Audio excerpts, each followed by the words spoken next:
with eyes open or eyes closed, with heart wide open or a heart that's cracked and bleeding and holding on for dear life.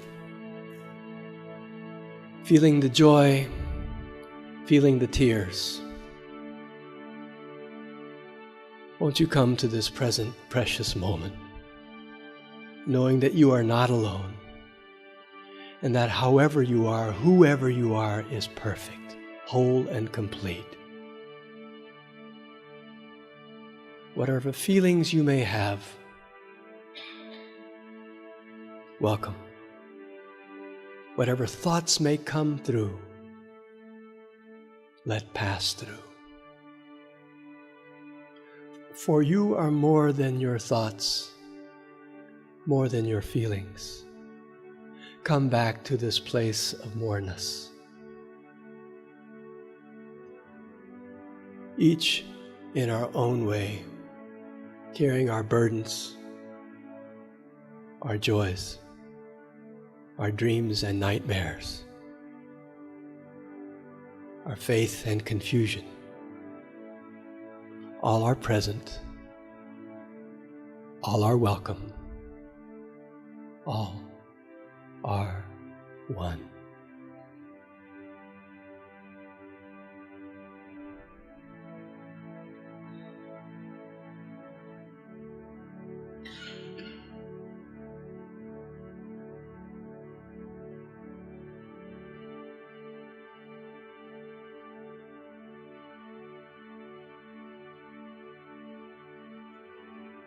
Whatever your path, whatever your faith background, feel that you are not alone, that in this room you are joined by many others who are human just like you,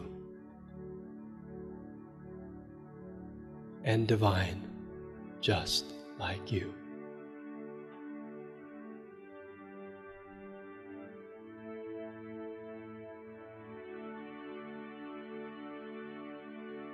Feel that you are alone only as a drop in the ocean is alone, connected to all of creation. A creation which is unfolding through you, to you, as you now, even now, this very moment. There is a new life, a new understanding, a new way of being unfolding from the midst of who you are.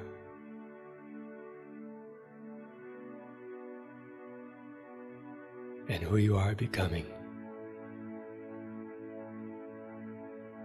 There is a mighty power in simply being present. Rest in that power. Rest in the present, precious moment. Now.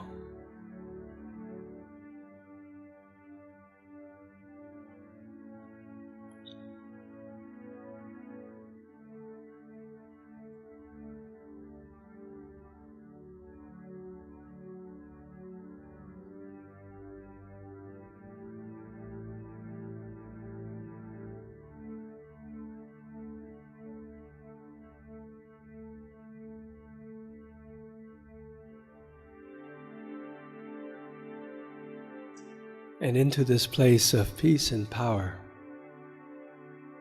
you're invited to open your divine imagination to embrace another persons or situation. Perhaps a veteran long past, perhaps a friend, perhaps a stranger, perhaps a whole nation. Simply send forth your love and your blessing.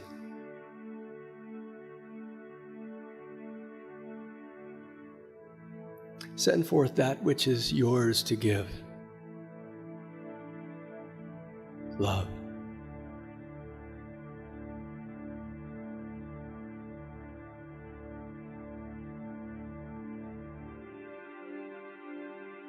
Send forth your light, your love, your blessing.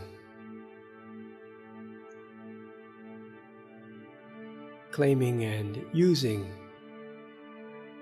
the infinite flow of spirit, of life, of love, divine mind, moving to you, through you, as you, out into the world,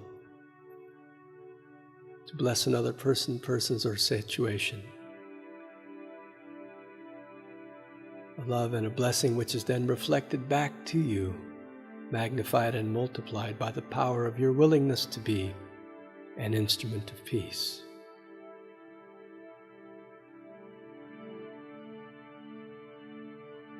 May you, may we, and all beings be blessed by your willingness to do this,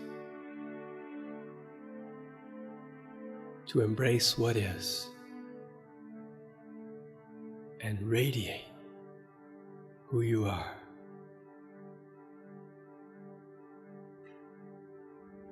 And so it is. Amen.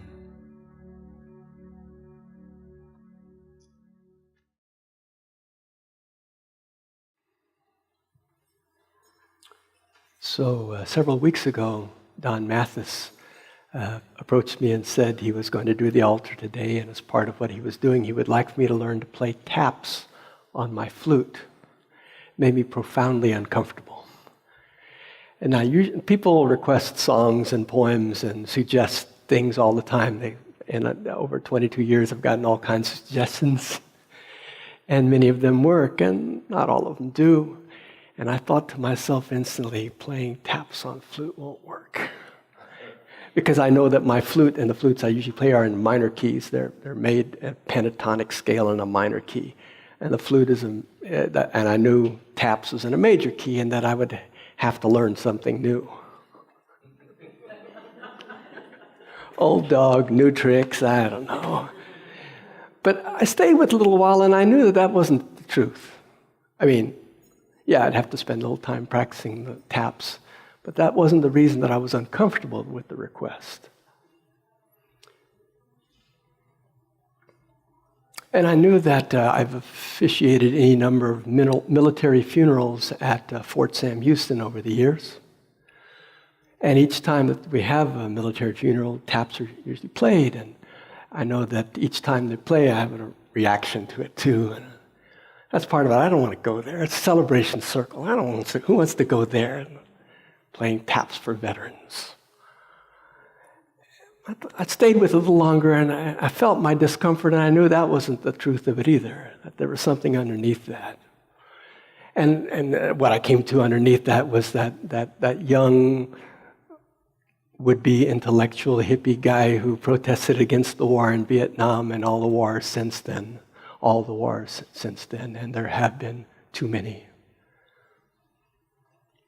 And I knew that at some level I was deeply uncomfortable because we are currently fighting not one but two wars in Iraq and Afghanistan, and we like to pretend that they're winding down. All what really is happening is we're replacing soldiers with contractors, mercenaries. But that's another subject for another time. But I know that as a nation, we are profoundly uncomfortable with the fact that we're at war and that our men and women are being killed in battle still and are killing many others still. We as a people have not yet healed, I don't think, from the Vietnam War, much less the other wars that have been taking place more or less covertly ever since. I stayed with it a little while longer, and I knew that there was still something else profoundly uncomfortable. Every single time I picked up my flute to practice taps, I could play it, but I just felt this knot in my stomach. What is this knot? And what I've come to so far is that both of my parents were living in Indonesia under Japanese occupation during World War II. My father in prisoner of war camp for a while, both grandfathers in prisoner of war camp for a long time. They lived through and saw a great deal of brutality and violence. And in our home, the message was, war is hell, don't think about it. War is hell, don't think about it. Because parents lived through it, they didn't want to think about it, they didn't want to talk about it, they just survived it. I understand that's not an uncommon phenomenon among veterans as well. They live through it, they're grateful to have lived through it, but they carry this burden of having seen things that humans shouldn't have to see. And so consequently tend to shut away a great deal. I'm trying to speak in just a couple of words something which is a very difficult subject for many people. I don't mean to make light of it. I don't mean to gloss over it. What I do mean to call to attention is the fact that many of us have areas in our lives that we'd rather not look at. Whether it's the memory of something unpleasant that happened to parents, as I do, a familial legacy which is not honored, maybe some violence done in the family, maybe some addictions in the family. Maybe it's something that you did in your past that you're uncomfortable with. But many of us are carrying around things that we just rather not see. We've quote, healed the past, which mostly meant we put a Band-Aid on things until the scar tissue grew over the wound. But there is some deep wounding there. I say that because in the celebration circle, we love to celebrate life. We still have to celebrate the joy and the infinite possibilities, the newness that's becoming. And that's an integral part of the spiritual path. But so is that part about facing into the darkness. From a place of trust, a place of knowing that it's not just a psychological process, but it's an inherently a spiritual and a holistic process that invites me and possibly invites you to turn within and look at those things that are uncomfortable and trust that only good will come of your willingness to stay there, to be there.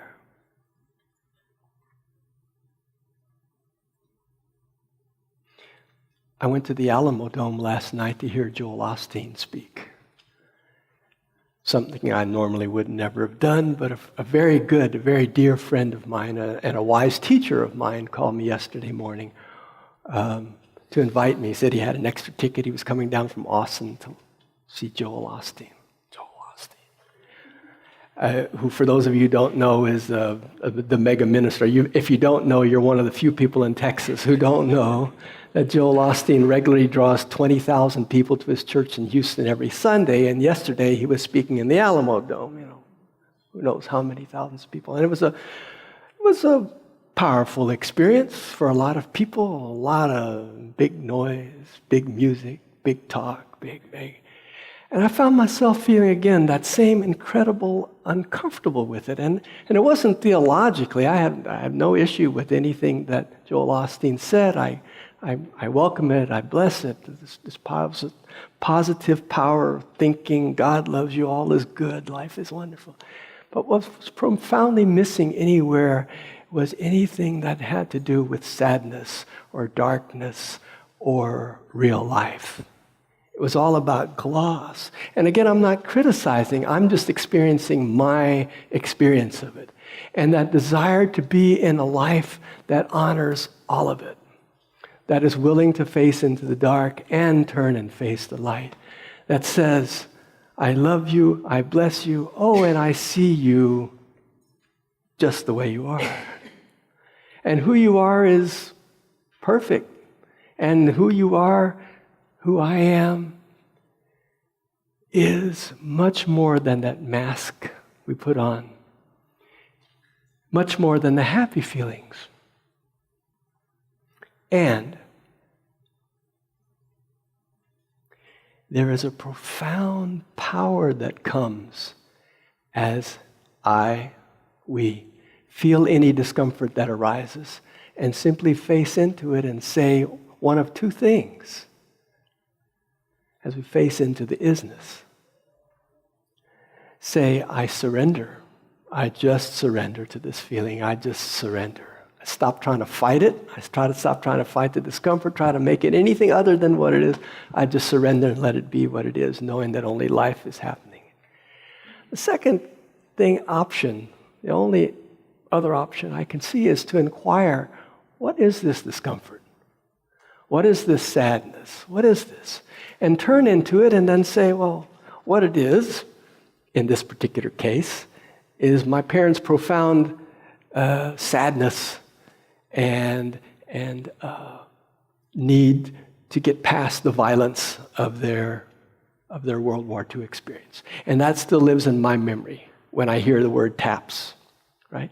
And as I turn to face that, and I ask, well, what is this really? I hear my mother's voice, I hear my father's voice, I feel my reaction, and I hear that they're all just voices. They're all just voices, and none of them are me. Because the one who can hear the voices is me. The one who's speaking those various, in the language of my mother, in the language of my father, in the language of my fears, is just one of those little noises in my brain. That's not who I am. Those noises in my brain, those voices that speak to me, that whole committee that tells me I'm wonderful, or tells me I'm lousy, or tells me I'm scared, or all those things because of my mom, because of my dad, because of my dysfunctional family. Those are voices. They're not me. The one who hears those voices, who is bearing witness to those voices, that's me. And as if I'm willing to inquire whose voices are these, and if I'm willing to hear them and remember that I'm not any of those. I'm not any of those roles. I'm the one who's watching those roles, hearing those voices, viewing those old pictures play out over and over and over again. And as I simply stay in the witness chair and listen and watch and trust that only love is happening, only God is happening. There is one presence, one power in the universe. There's only one. We are one. As I stay in that place, then from a place of inquiry, I come right back to surrender.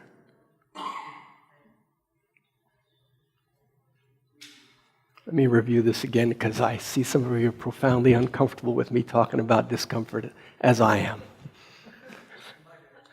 Discomfort comes up. Bah! It's called not good enough. It's called I'm too fat. It's called I'm mad because we're at war still. It's called I'm sad because I heard taps play. Whatever the stimulus is out there, I see the person, I hear the voice, the old tape that produced this reaction, and then identify with the one who's watching instead of identifying with what's being watched. Identify with who's listening to that old tape rather than getting caught up in the old tape. Identify with the one who simply is, rather the one who is mad, scared, fat, skinny, rich, poor, wonderful, terrible. The one who is, isn't. The one who's watching the voices describing all these things, watching the old pictures. That's who is. That's who I am. And that's who you are, because there's only one of us. From that place of knowing there is only one.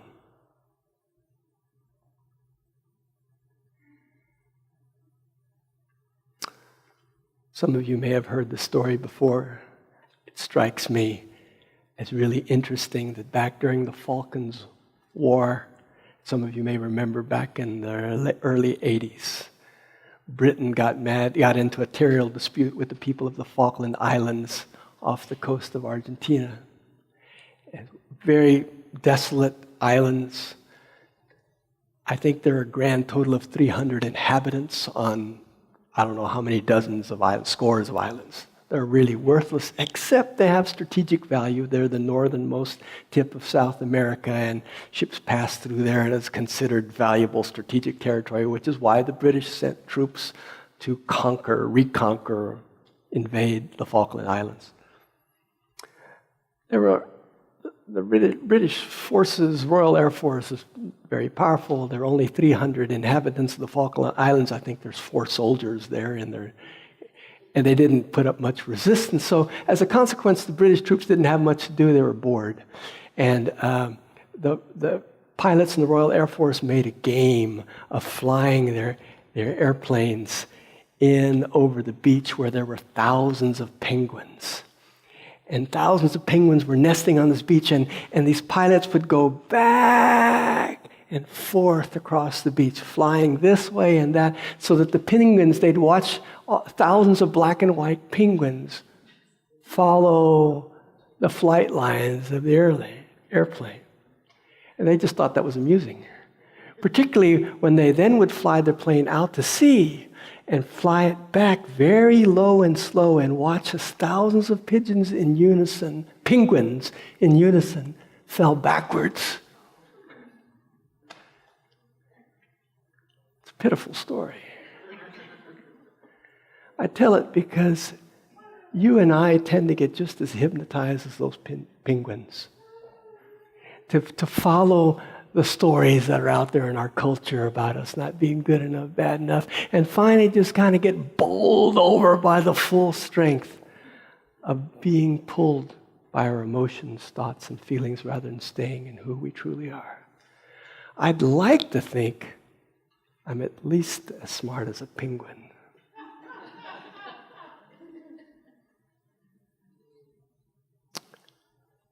All I do know is I'm asked again and again to simply remember that I always have a choice. Whether to fall into my feelings or simply observe them. Whether to think that I'm alone with my sadness, my fear, my confusion, or to remember that I'm one with something much, much larger. A field of love and infinitely knowing that all is well and all shall be well. At least that's my story, but I'm sticking to it.